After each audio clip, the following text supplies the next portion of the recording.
Hey guys, I'm Vicky, a 21-year-old author. You should definitely read my book. And today we're going to play Stardew Valley, but in real life. You'll find that my creativity is, two farms, both named Natura, same cat and character, utterly contagious. You're probably wondering where I got such a wonderful idea from. You're probably thinking, has she ever even seen the pink cake in game before? Well, if you're not asking yourself any of these questions, I assure you that you should be. Because I promise you, I have never seen it in my life. But I have seen Haley. And is that enough? I would say so, because straight women can love her too. What can I say? I'm a girl with a dream that's almost as outrageous as being a successful author, because I'm expecting beautiful results from a literal pixel I've only ever seen once. Have I ever mentioned that I'm not the greatest cake decorator? Well, I should probably mention that now too.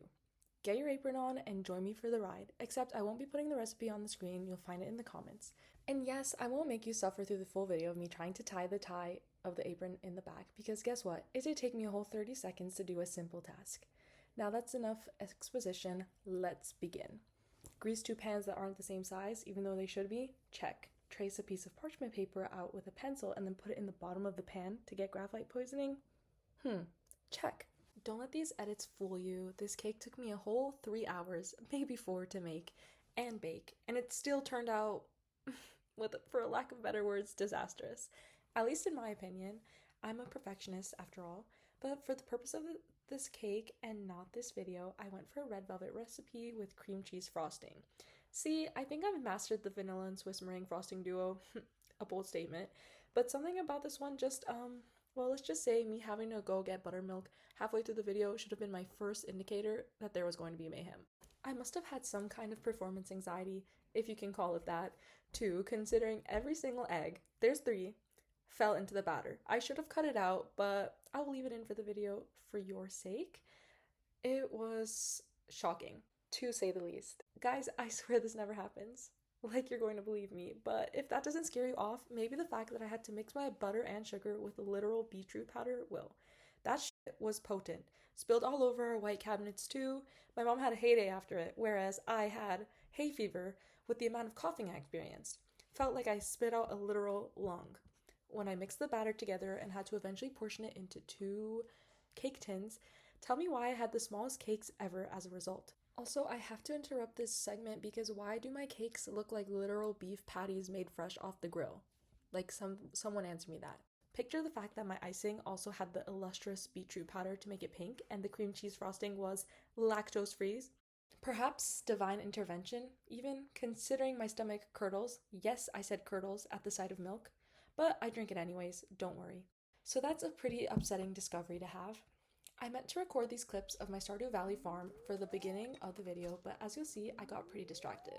While you're watching me bake a cake, all I'm watching me do is catch a fish. Why have I never seen the blobfish in my life? Literally, what is that? It looks like a piece of skin.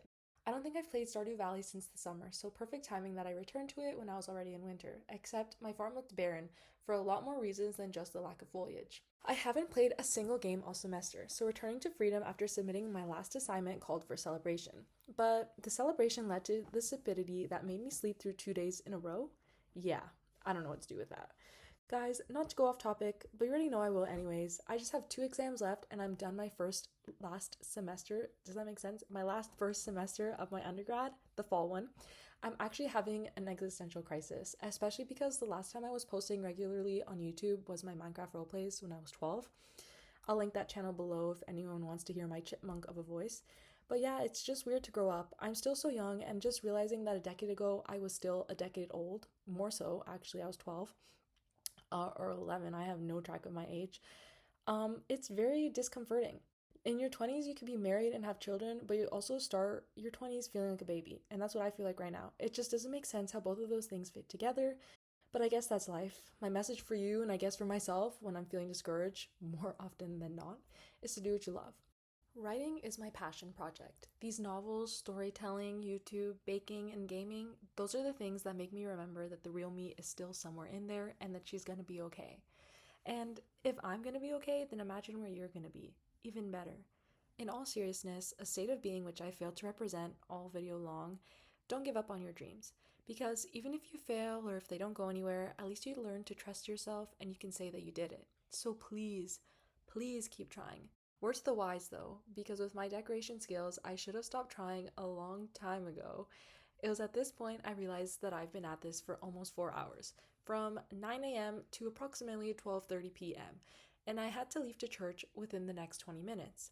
I wanted to shoot myself, to put it plainly, but I had no choice but to finish everything because after Mass we were going to my cousin's birthday, her 30th birthday for that matter.